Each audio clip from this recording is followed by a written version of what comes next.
Iran ও যুক্তরাষ্ট্রের মধ্যকার বহুল আলোচিত শান্তি আলোচনা শুরু হতে যাচ্ছে আজ। সাম্প্রতিক সংঘাতের পর পাকিস্তানের মধ্যস্থতায় শুক্রবার ইসলামাবাদে এই বৈঠকের আয়োজন করা হয়েছে। এরই মধ্যে পাকিস্তানে পৌঁছেছেন ইরানি প্রতিনিধি দল। মার্কিন নিরাপত্তা ও প্রতিনিধি দলের একাংশ ইতোমধ্যে সেখানে পৌঁছেছেন।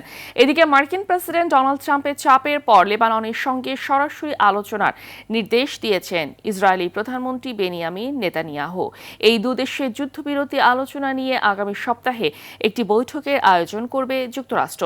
বিস্তারিত থাকছে সামিউল শিহাবের রিপোর্টে।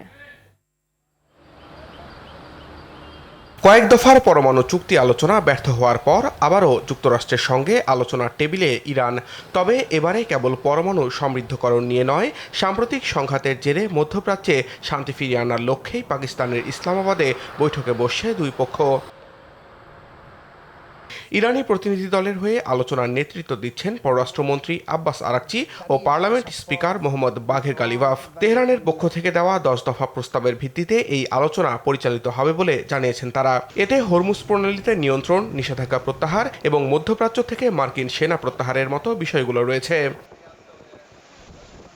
অন্যদিকে মার্কিন প্রতিনিধি দলের নেতৃত্বে থাকছেন ভাইস প্রেসিডেন্ট জেডি ভ্যান্স। এছাড়া বিশেষ দূত হিসেবে স্টিভ উইটকফ এবং জ্যারেড কুশনার এই দলে রয়েছেন বলে জানা গেছে।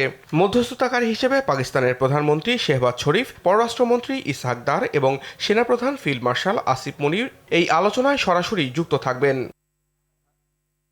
এদিকে মার্কিন প্রেসিডেন্ট ডোনাল্ড ট্রাম্পের চাপের পর লেবাননের সঙ্গে আলোচনার সিদ্ধান্ত নিয়েছেন ইসরায়েলি প্রধানমন্ত্রী বেনিয়ামিন নেতানিয়াহু। ইসরায়েল ও লেবাননের মধ্যে চলমান যুদ্ধবিরতি আলোচনা নিয়ে আগামী সপ্তাহে একটি বৈঠকের আলোচনা করবে যুক্তরাষ্ট্রের পররাষ্ট্র দপ্তর।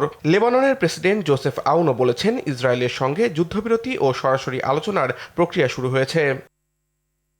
তবে লেবাননের সঙ্গে যুদ্ধ বন্ধ করবে না বলে হুমকি দিয়েছেন ইসরায়েলি কট্টরপন্থী প্রতিরক্ষা মন্ত্রী। যুদ্ধবিরতির আলোচনায় পাকিস্তান মধ্যস্থতা করলেও এমন কট্টরপন্থী ইসরায়েলকে মানবতার জন্য অভিশাপ বলে মন্তব্য করেছেন পাকিস্তানের প্রতিরক্ষা মন্ত্রী খাজা আসিফ।